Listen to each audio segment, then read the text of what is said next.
Is this kind of about what you expected coming here, and how's Doak?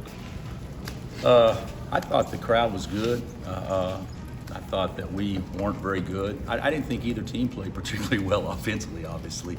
But both teams guarded, and we were especially poor on that end. But we did rebound the ball, and our first shot defense was pretty good. So that gave us a chance. And then we had some individuals make some big plays late. So anytime you come over here, any road game's a great win whenever you get one. Certainly, I'm not really happy with how we performed, but certainly ecstatic leaving out here at the W. What's the luxury of having Dotson's speed and just kind of how is a huge difference that it seems like? Well, you know, Doak got a lot of credit, deservedly so, last week.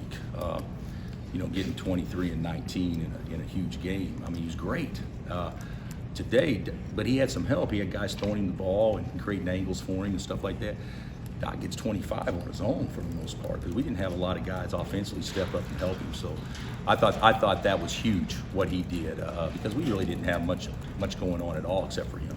What's the latest with Azubuike? Is he okay with the ankle injury? Myron, he came back and played. So although he wasn't effective, but he came back and played, and so the way he laid on the ground initially, amputation may have been a viable course of action. But he came back and at least he gave us some minutes, even though he wasn't effective. We probably don't win the game unless he's able to give us some minutes because now David gets his second foul early. That forces us to play a lineup that we never practiced in the last month, other than, when David was suspended a little bit. It was big that he came back. He showed some toughness coming back, but I imagine he'll be fine. But big guys like that, a turned ankle probably affects more than a guard. The show of respect and sportsmanship after the anthem being at half court, how did that decision come about? Well, my sports supervisor, Sean Lester, and I talked about it, and we both thought it'd be a good idea, so we approached K-State about it, and I think they concurred. What happened over there at our place was an embarrassment to both teams, both schools, and certainly no place for it. But we've never had a problem with K-State players, and they've never had a problem with our players. Now, we've had a player do some silly things or some not so bright things at the end of a game before, but not in the battle of competition. I mean, during competition, it's always been classy, and so certainly I think that was a way to hopefully show people that it's just still a game. It's still just a competition. So I don't know how it was received. I think it was received well within the players. Baylor just officially felt the TCU thoughts on the. They did? Yeah, just ended. That made us play a lot better today. TCU, I thought that was a dangerous game going down there because they're playing better. And when teams are playing desperate, different things can happen. And obviously, did Tech beat Texas? Texas beat them. Huh? Texas won. Texas. So that's two desperate teams playing, and then you have another two desperate teams playing in Morgantown. I don't know how that game's going or if it's even started yet. So it just goes to show you when teams are turned up and they play with an edge, anything can happen. So certainly we'll anticipate getting that same type of effort against TCU on Wednesday. But to think that we could, going into last Saturday, be a game back and now be a game up is something that I would not have imagined. Coach, Christian's had some pretty solid games against K-State. Being a Kansas kid, I know this kind of means a lot to him, but what can you say about his performance today in a hostile environment, hitting a big shot late? Well, he hit the biggest shot of the game until David hit the biggest shot of the game, until Marcus hit the biggest shot of the game. But I thought Christian played great, and it's strange, whether we're, to me, the most dangerous kids usually when we play against K-State are the Dean Wades. And the most dangerous kids a lot of times when they're playing us are somebody that's homegrown. The Perry Ellis that it seemed like always played well, or Travis Relaford. And now with Christian, I don't know that it means more, but it may have, may get his juices flowing a little bit more than normal just to have an opportunity to play an in-state rival.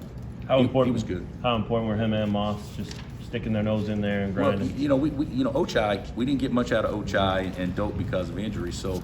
And we tried to play Tristan, so we ended up playing 7 guys, and so those guys had to play. But I thought Isaiah did some good things. He didn't shoot the ball, and that's what he does. But he tried to guard, Christian was real important, and Marcus played. You guys saw it. That's probably the worst he's felt in a long time. So we're going to have to reevaluate what we're doing with him from a foot standpoint. But we kind of hung in there and just kind of grinded it out. So there were some good things that happened in that regard.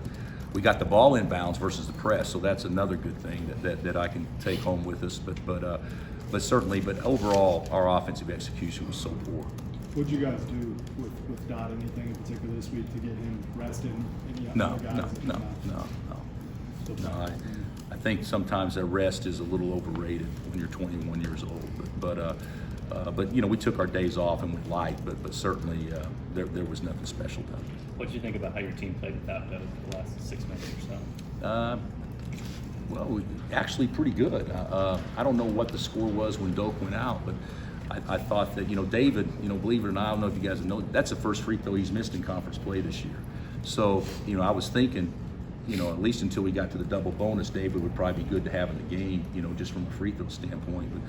But he made a big shot. He took a silly one and made a big shot, and then the one that he made at the end of the clock got waved off. But I thought he did fine. I don't think we win the game without any of our 7 today that played a lot of minutes, but certainly David was pretty clutch down the stretch.